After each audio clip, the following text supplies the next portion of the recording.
Muamba is down, and I don't think any player was surrounding him. It's March 2012. The world watches and prays for Fabrice Muamba as he fights for his life on national television in an FA Cup tie. And they call him for a stretcher straight away. It's one of those where you know instantly there is something serious, quite serious.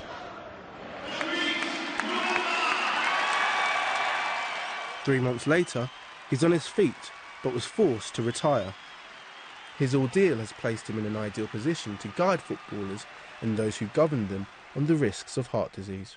When I was playing, I just felt like I can go on and play forever, but some accidents happen. But the most important thing is that we have to keep raising awareness and trying to make sure that football club do the best in terms of educating young players.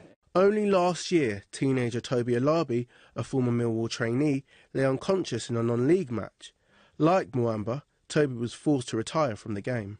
It's a sad thing to say, but there aren't enough deaths in the game for it to be taken as seriously as it should be. I mean, Fabrice Muamba's been the most high-profile case in the game, but there have been several other lower-profile incidents like mine which don't get the coverage because, unfortunately, we're not in the spotlight like Fabrice was. For young players joining professional clubs in the Football League, there is a mandatory screening process at the beginning of their career.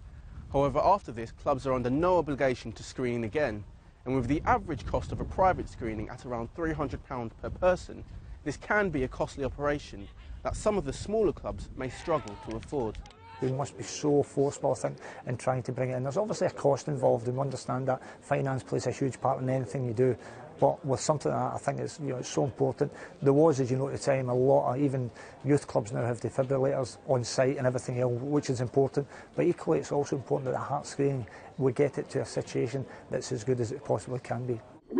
Muamba was screened 4 times before his cardiac arrest, and nothing was shown.